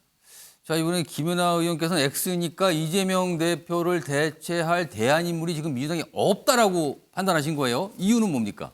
일단 대안이 있었으면 예. 저는 이재명 대표가 당대표로 선출이 되지 않았을 겁니다. 아, 그 근본적으로 그렇죠. 안 대선이 됐다. 대선 실패하고 사실은 대부분 대선에서 낙마한 후보자의 경우에는 잠시의 휴식기를 갖게 되죠. 예. 근데 휴식기도 없이 또 낙마한 이후에도 주식도 사시고 이 정신 승리를 하신 이 이재명 대표가 보궐선거에도 나오시고 예. 그 힘을 계속 연장해서 당대표까지 되시죠. 일반 국민들은 상상도 할 수 없는 굉장히 기이한 현상이었다라고 생각하실 겁니다. 예. 그런데 그 기이한 현상이 이루어진 저는 배경에는 예. 민주당에서는 이재명 대표를 대체할 대안이 없기 때문이라고 생각을 예. 하고 있고요. 지금 이제 정기남 교수님이 대안이 있다라고 얘기하시는 거는 대안이 있어야 한다. 있어야 대안이 한다. 필요한다. 저는 이런 뜻으로 읽혔고 저는 지금까지 대안이 없기 때문에 민주당 의원들이 그렇게 했는데 예. 지금 이번에 표결 결과는 저는 그렇게 해석합니다. 대안을 찾아야 한다라고 하는 민주당 내부의 예. 목소리다. 이렇게 들렸습니다. 알겠습니다. 두 분 신주호 의원님, 김용준 의원님 뭐 오를 해줬는데요. 제가 뭐 짧게 발언길 길게 안 드리고요. 있다고 하셨어요, 대안이. 그럼 누군지만 말씀해 주시면 혹시 누구를 떠올리시고 하신 건지 먼저 김용준 의원님. 사실 뭐 누구라고 하기보다는 예. 실제로 보면은 4월 보궐선거 호남에서 있습니다. 전주에도 있고 그쪽에서 호남이 중심이 되는 예. 그 김대중 재단, 노무현 재단 예. 이렇게 그동안에 전 대통령계의 예. 원로들을 합의 구조하는 어떤 누군가가 대안이 될 수 있다. 그게 뭐 김동연이 될 수도 있고 뭐 말하자면 노무현 재단의 이사장을 예. 하고 있는 정세균이 될 수도 있고 이낙연이 될 수도 있는데 예. 그런 부분에서 지난번 전당대회는 호남이 거의 관망하는 전당대회였습니다. 그렇게 이 부분을 가지고 계속 당을 이끌어 가도 될 것이냐에 대한 문제의식을 갖고 있는 분들이 새로운 대안을 만들 거다 그렇게 봅니다. 호남 쪽에서 뭔가 지지나 선택을 받는 분이 대안이 되지 않을까 이런 말씀을 들리네요. 신조 저는 그 짧게 예. 누굽니까? 누굴 떠오셨습니까? 저기 지금 저 화면에 나오는 세 분 전직 총리분들. 이 세 분? 네. 다 뭐 국무총리까지 무난하게 하신 분들인데 예. 뭐 당대표 하나 못 하겠습니까? 저는 할 수 있다고 보고 예. 리더십이라고 하는 거는 이미 만들어져 있는 걸 갖다 쓰는 게 아니고 예. 만들어가는 과정이라고 봅니다. 알겠습니다. 자, 네 분 OX 팻말 내려주시고요. 민주당과 관련된 다음 화면 하나 있거든요. 지금 민주당 내부에서 이제 원내대표 선거 얘기가 조금씩 나와요. 원래 박홍근 원내대표가 5월까지인데 이게 좀 당겨지면서 뭔가 있는 거 아닌가. 그리고 지금 이 체포동의안 표결 결과를 놓고 책임론도 지금 약간 휘말린 상황이거든요. 여기 보면 매해 5월 의원총회에서 선출하는데 어떻게 될까? 뭐 이런 거예요. 지금 상황이요. 다음 화면 보면요. 그리고 후보군들이 이렇게 좀 나오죠. 다음 원내대표 누가 될까? 자, 그런데요, 김영주 전 의원님. 네. 좀 조기에 원내대표 선거를 할 수도 있다는 얘기가 나와요. 빠르면 4월 뭐 그 정도로까지 당길 수 있다는 건데 그렇다면 지금 이 상황에서 지금 우리가 쭉 그 얘기를 해왔어요. 당내가 지금 심리적 분당 상태가 아니냐 이런 얘기가 나올 정도의 상황이 왔거든요. 이 상태에서 원내대표 선거가 벌어지면 친명과 비명 또 분명히 나눠지거든요. 후보들이. 굉장히 극한 내용과 갈등이 더 커지는 거 아니야. 이런 걱정도 있거든요. 이거 어떻게 판단하십니까? 글쎄요, 이제 뭐 표와 관련해서는 입장이 나눠지는 것 같은데 원내대표 선거는 또 다른 입장이라고 보여집니다. 그래서 기본적으로 예를 들어서 전해철 의원 같은 경우는 사실은 그 친명인지 비명인지 잘 구분이 안 되는 부분이 있어요. 전해철 의원은 친문 아닙니까 원래? 예, 그런데 지금 이재명 대표하고 관계도 옹호하면서도 예. 보기에 따라서는 비명계에 있을 만한 그런 쪽하고도 굉장히 그 각별하거든. 또 그 예컨대 이원욱 의원은 예를 들면 비명이라고 예컨대 그렇게 얘기할 수 있다 그러면 뭐 홍익표 의원 같은 걸 그렇게 드러나지 않거든요. 사실 수도권 의원이시기도 하고. 일단 뭐 약간 거론되는 인물을 보고요. 또 다른 인물이 있을 수도 있겠죠. 예. 그래서 저런 인물군으로 본다 그러면 그렇게 저 인물과의 어떤 경쟁 속에서 당이 분화되거나 치열하게 격렬하게 갈 것 같지 않다 그런 생각이 듭니다. 알겠습니다. 일단 뭐 시간이 와봐야 안다는 말씀을 드립니다. 자, 지금 시각을 보니까요. 오후 6시 33분 좀 빠르게 진행하고 있고요. 여러분께서는요. 시사의 중심 정치와이드 보고 계십니다. 그리고요. 정치와이드는요. 지금 유튜브를 통해서도 생중계되고 있다는 말씀. 그러니까 유튜브를 통해서도 보시고 되고요. 뭐 댓글도 올려주시면 됩니다. 자, 다음 주제로 넘어갑니다. 보시죠.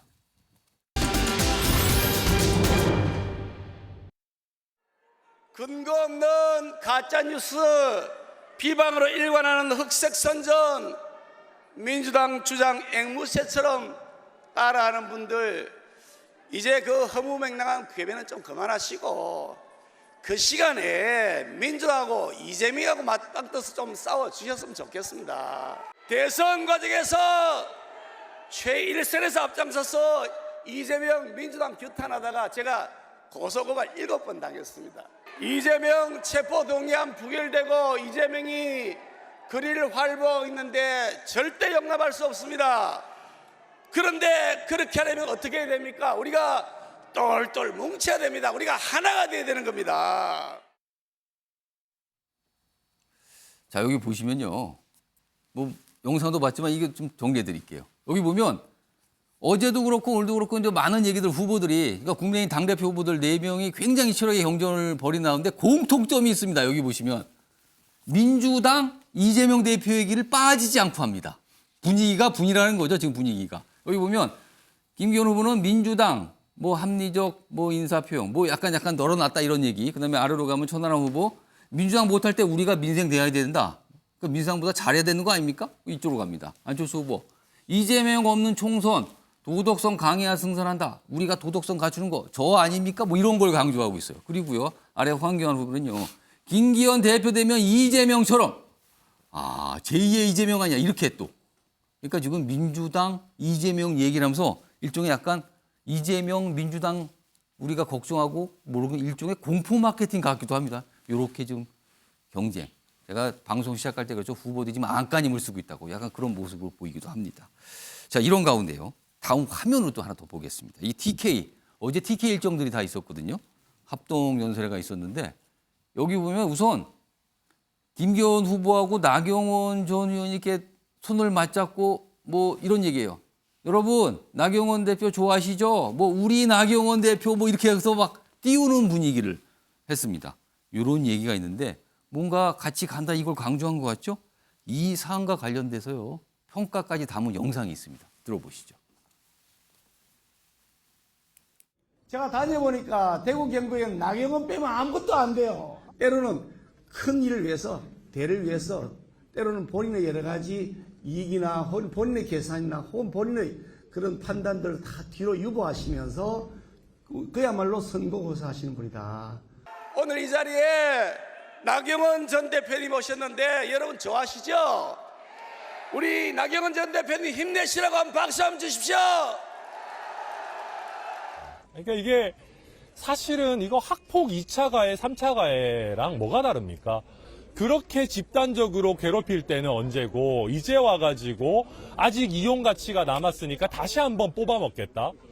저는 정치인이기 이전에 사람이 돼야 된다고 생각하고 우리 나경원 의원 최소한 우리 당에서 이런 대접 받을 분은 아닙니다.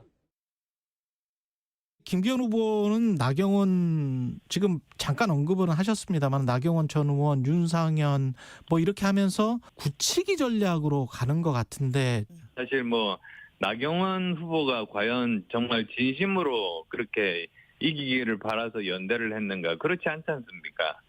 정말 집단 린치를 당하고 강제로 전당대회에서 사실 퇴출된 거죠. 예. 그리고 어제도 이렇게 표정도 보면은 억지로 끌고 나온 것처럼 보이고요. 윤상현 의원 같은 경우는 본인은 연대하지 않겠다고 했는데 중립을 지켰는데도 그런데도 계속 팔고 있거든요. 그래서 도대체 이게 뭐 일종의 좀 초보긴 합니다만 공갈연대라는 말도 씁니다.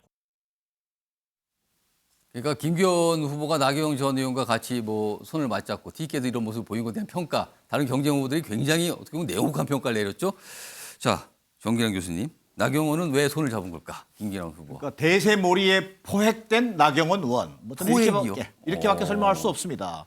나경원이 전당대 출마 의사를 가지고 있음에도 불구하고 소위 대통령실과 윤핵관을 중심으로 한 친윤 그룹에 의해서 출마가 출마할 수 없는 소위 이른바 상황에 직면했었습니다. 그런 속에서 지금 현재 전당대의 어떤 흐름 속에서 이 대세몰이에 주력하고 있는 김기현 후보의 나름대로 가능성이 부각되면서 나경원이 더 이상 선택지는 없는 상황이다.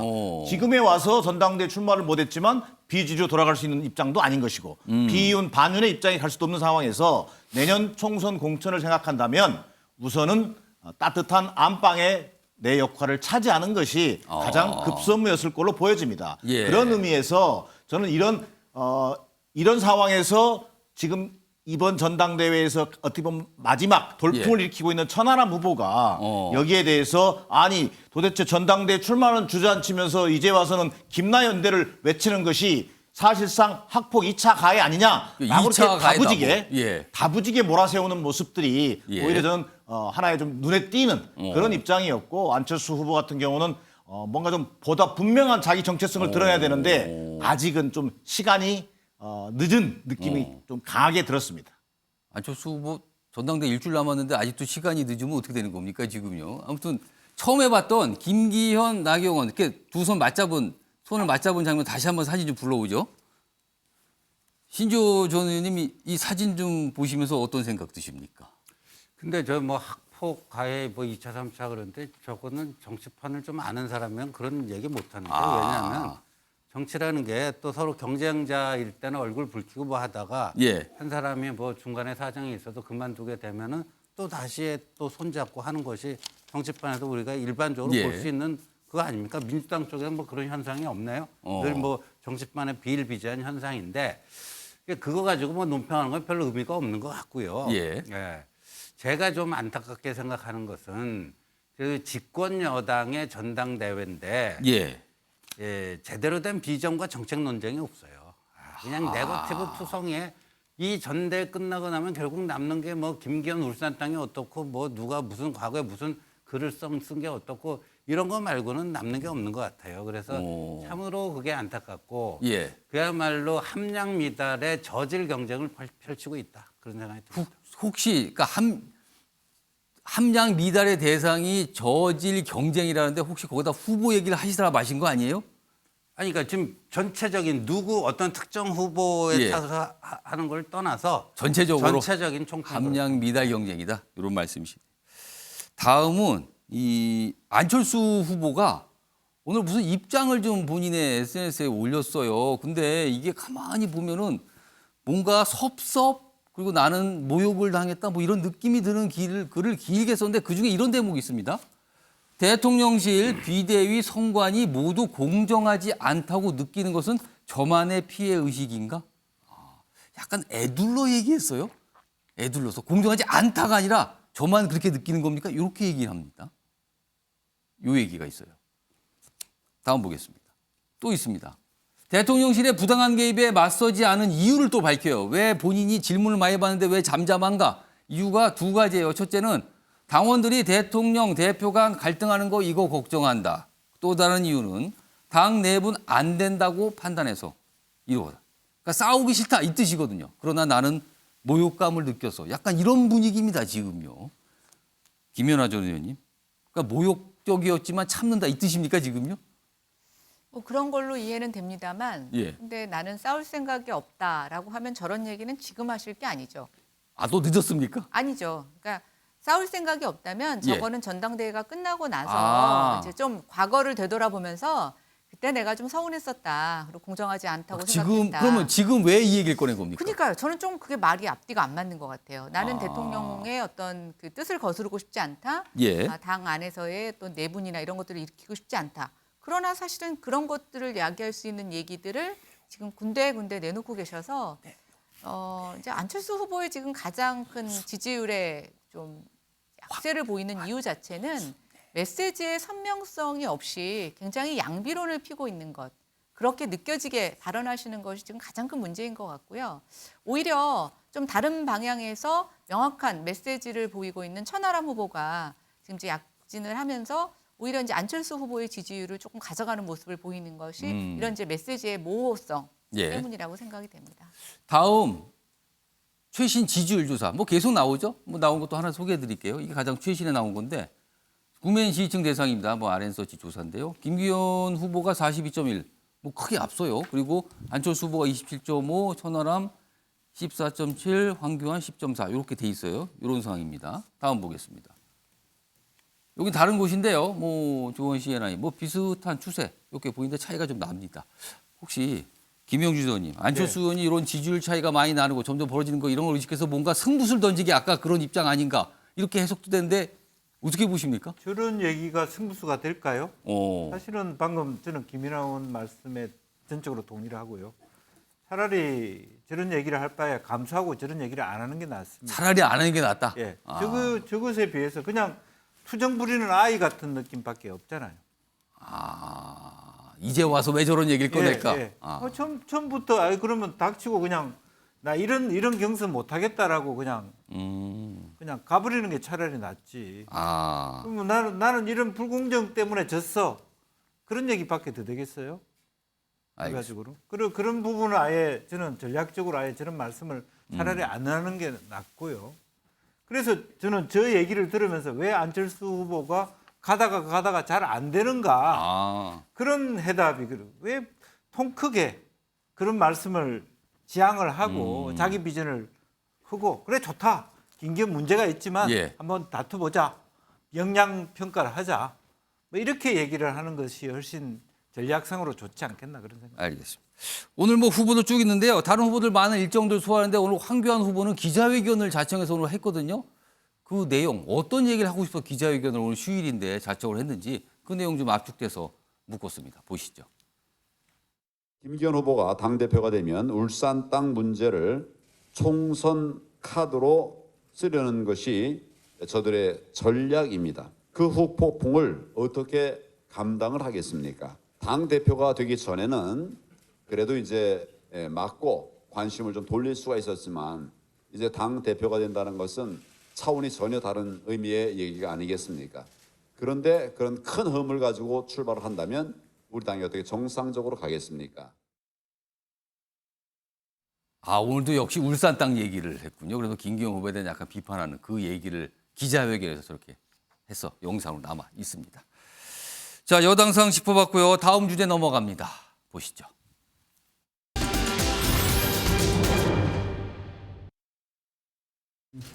제도적으로 인사검증이 이제 지금 여러 단계가 있는데 여러 단계에서 그 학폭 이슈가 걸러지지 못했던 것 같고요. 제도적인 보완책을 마련하겠다는 말씀을 다시 한번 드립니다. 그리고 책임감을 가지고 더 충실하게 일하겠다는 말씀을 드리겠습니다. 책임감을 느끼신다는 것은 따져보고 책임질 일이 있으면 책임질 수도 있다 이렇게 해석이 되죠? 아니요. 제가 관장하고 있는 기관에서 있었던 것이고 국민들께서 여기에 대해서 우려를 많이 하시니까 당연히 거기에 대해서 제가 뭐 정부적인 책임감을 느껴야 되는 것 아니겠습니까? 소위 경찰청 국가수사본부장 엄청나게 중요한 자리 아니겠습니까? 여기에 이렇게 부실한 검증 후에 이 바로 임기를 시작하기 전에 낙마한다는 것은 인사검증 기능에 중대한 구멍이 있다는 것이고 그것을 다시 찾아서 메워야 할 뿐만 아니라 책임져야 할 분이 있으면 책임도 물어야 한다고 그렇게 생각합니다. 정순신 인사참사 부실검증 진상조사단을 오늘 발족을 했습니다. 이렇게 부실하게 인사검증을 한 것이 검사끼리 봐주기 한 거 아니냐. 실제로 인사검증을 하겠다라고 불법 시행령으로 그렇게 법무부에 인사검증 그런 기구를 만들어 놓고도 제대로 된 검증을 하지 않은 게 아무도 책임을 지지 않고 실무 차원의 책임으로 꼬리 자르게 하려는 그런 행동들을 보면서 특히나 한동훈 법무부 장관은 지휘하고 있는 그런 인사관리단에서는 도대체 무엇을 어떻게 검증을 제대로 한 것인지 분명하게 책임을 져야 되지 않나 그렇게 생각을 하고 있습니다. 김명주 전 의원님, 한동훈 법무장관 사실 국회 와서 어떤 발언할 때 보면 질문받고 굉장히 자신감 넘치고 확실하게 얘기를 했거든요. 근데 이 사안만큼은 뭔가 결이 좀 달라요. 태도가 보면.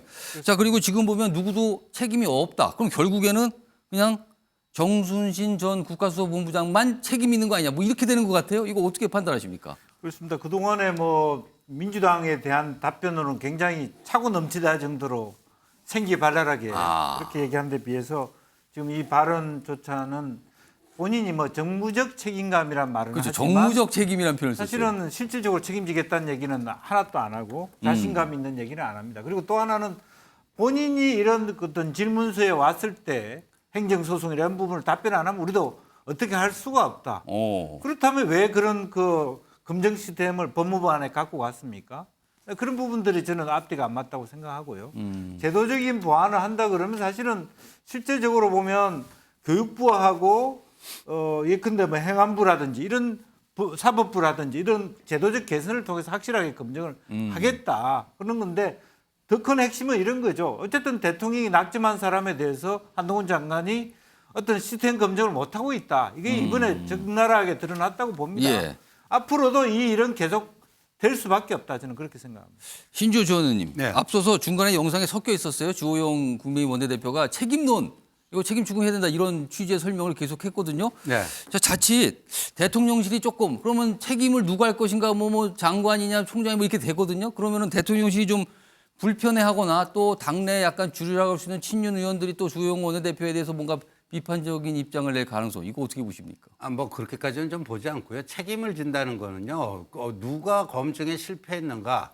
그 검증 실패가의 그 진상이 정확히 드러나야지 책임을 지는 거 아닙니까? 근데 제가 파악한 바로는요. 이게 그 대통령실에서도 그랬고요. 법무부에서도 그렇고요. 심지어 국수본부장은 경찰청장 추천이에요. 경찰에서도 검증을 했습니다. 그런데 왜 아들 학폭 문제 5년 전 보도가 됐는데 그걸 몰랐느냐. 다 몰랐다고 지금 그러단 말이에요? 제가 다 파악해봤는데 세 군데 다 몰랐어요. 그러니까 이걸 알면서도 눈 감아준 거 아니냐. 일부에서 이렇게 제기하는데 KBS가 그 단독 보도 나오고 만 하루 만에 대통령이 그냥 임명 취소했잖아요. 그렇습니다. 단 하루 만에 임명 취소할 거를 사전에 알았으면 그걸 임명을 했겠습니까? 당연히 안 했겠죠. 그런데 그래서 왜 이걸 못했는가? 그건 정말 뼈아픈 대목이고 이거를 이제 반드시 어떻게든지 보완을 해야 됩니다. 근데 제가 한 말씀만 더 드리면 KBS가요. 이걸 2018년 11월에 단독 보도를 했더라고요. 실명 보도가 아니고 이제 비실명 보도로 이러한 일이 있었다. 근데 KBS가 이게요. 국수본부장 이게 1월 6일부터 공모 절차가 시작이 돼가지고요. 수십 명이 뭐 해가지고 나중에 3명이 남았는데 그 중에 한 명이 정순신이다. 그리고 거기에 대해서 경찰 내부에 반발이 있다. 이런 것들이 굉장히 50일 동안 진행이 됐거든요. 아무것도 안 하고 있다가 대통령이 딱 임명을 하니까 그때 와서 얼씨구나 잘 걸렸다. 이거는 좀 공영방송으로서의 사회적 공기로서의 이거는 어떻게 보면 정치질을 한 거 아니냐. 아니 우리가 그 과거에 보면요. 이 정부 시스템도 더 완벽해야 되지만 언론이 이런 거를 좀 걸러주고 언론을 통한 검증 기능이라는 게 있는 거 아닙니까? 알겠습니다. 근데 그런 점도 좀 아쉽다고 생각합니다. 신조 전 의원께서 약간 언론 보도에 대해 약간 불만 비판하셨는데 뭐 개인적인 의견한 말씀 제가 다 첨언해 드리겠습니다. 자, 다음 화면 좀 보겠습니다. 지금요 이 상황이요 사실은 아들의 학폭 문제 아니냐 뭐 이런 시각도 있는데 당시 이 일이 벌어졌을 때 정순신 변호사 전 국가수사본부장이 했던 어떤 처신 행동 이거에 대한 논란도 지금 있거든요. 당시에 학폭이 뭐 직접 변호했다 그리고 생활기록 기재에 관련해서 무슨 어떤 움직임이 있었다 어떤 뭐 영향력 있는 거 아니냐 이거부터 시작해서 2심 재판 중에 소송 무효 주장을 했다. 소송을 했는데 소송을 무효해달라고 주장했다고요? 그래서 뭐 시간이 많이 걸렸다. 뭐 이런 얘기가 있거든요. 이거요. 정기랑 교수님. 그러니까 이른바 법 기술을 쓴 거 아니야. 이런 지적이, 이런 시각이 계속 나오고 있거든요. 이게 무슨 내용입니까? 충분히 나올 수 있는 얘기죠. 법 기술자의 면모를 유감없이 보여주는 저는 장면이라고 보여집니다. 저게 무슨 얘기냐면요. 예. 2심 재판 중 소송 무효를 주장했다는 얘기가 뭐냐면 이 재판을 청구한 게 정군 측, 그러니까 정 변호사 측입니다. 근데 갑자기 2심 재판에서 예. 돌연 소가 부적합하다라고 하면서 소송 무효를 주장합니다. 그쪽에서 소를 제기했는데 스스로 또 부적합하다고 얘기했다고요? 그렇습니다. 원래 근데 그 무엇에 근거하고 있냐면 예. 학교 폭력 피해 학생만 행정심판을 제기할 수 있습니다. 그러니까 오히려 정부는 원고 측이잖아요. 가해자지 않습니까? 예. 가해자는 가해 학생 입장에 자기는 원고로서의 자격이 없고 예. 결론적으로 재판이 무효다라는 소송을 제기하는 겁니다. 근데 앞서서 자기가 문제 제기를 했잖아요. 소송을 했는데. 했음에도 불구하고 그럴 이유는 뭐냐? 두 가지 의도를 가지고 있는 겁니다. 두 가지 의도가 뭐냐면 결국은 원고 패소를 위한 주장을 원고가 하는 건데요. 예. 첫 번째는 재판 결과가 패소할 것 같으니까 예. 그 사유 자체를 소송 무효로 돌리겠다는 겁니다. 이 소송 무효로 뒤바꿔버리면 예. 어떤 결과 이득을 얻게 되느냐? 예. 판결 내용이 이른바 기록에 남지 않게 됩니다. 논란에 대한 문제가 될 수 있는 기록이 안 남는 거예요? 그렇습니다. 그걸 노린 일종의 전술이었고 또 두 번째는 지연에 의한 지연을 계속 이어갈 수 있기 때문입니다. 예. 무슨 얘기냐면 소송이 무효가 되면은요. 예. 학교 폭력이 맞고 전학 조치는 합당하다고 했던 1심 판결도 무효가 됩니다. 그래서 결국은 1심 판결 자체를 없는 판결로 만들어버리고 나서 예. 그 다음에 민사소송을 한다든지 하는 다른 지연 전략을 얼마든지 구사할 수 있기 때문에 예. 이런 어찌 보면은 보이지 않는 꼼수 또는 법 기술을 적용하려고 했던 겁니다. 전문가만이 알 수 있다 이 뜻이네요. 그렇습니다. 그러면요. 그런데 재판부가 이것을 받아들이지 않았습니다. 소송이 그래서 진행이 이것은 됐군요, 이 그냥. 기술은 사실은 구사되긴 했지만 미수에 그친 사건이 된 겁니다. 김윤아 전원님 듣고 보니까 그러면 이게 단순히 이 아들의 문제가 아니라 아버지의 문제가 논란이 될 수도 있겠는데요, 그렇다면? 네, 저도 굉장히 부적절한 사례였다고 보고 있고요. 이 당시에 이제 현직 검사였고 또 그 이후에 소송이 진행되는 과정에 이 정순신 씨가 서울중앙지검의 인권감독관을 했다고 그러더라고요. 물론 자식 사랑 굉장히 중요하죠. 그러나 내 자식만큼 남의 자식도 중요한 건데 예. 학교 폭력이 요즘 빈번합니다. 그러나 아이들 싸움에 부모의 재력이라든가 법적 지식, 예. 또 어떤 정보력 이런 것들이 관여를 해서 피해자임에도 불구하고 이 가해자에게 항변할 수 없는 예. 그리고 또 재판으로 인해서 지쳐야만 하는 이런 상황을 유발하는 것은 저는 전적으로 부모 책임이라고 생각하고 공직자 후보에서 이런 일이 있었다라고 하는 것은 정말 부적절한 일이라고 생각합니다. 어쨌든 이번에 인사검증 사이의 어떤 공백 반드시 메워지고 다시는 이런 예. 일이 일어나면 안 되겠다고 생각이 됩니다. 자, 몇몇 분들이 이 사안과 관해서 하시는 말씀이 당시에 문제가 발생했을 때 피해자에게 충분히 사과하고 대처했다라면 지금 이 사태까지 이르렀겠는가 뭐 이런 지적을 뒤늦게 뭐 하시는 분도 계시더군요. 그런 말도 좀 들려오고 있습니다.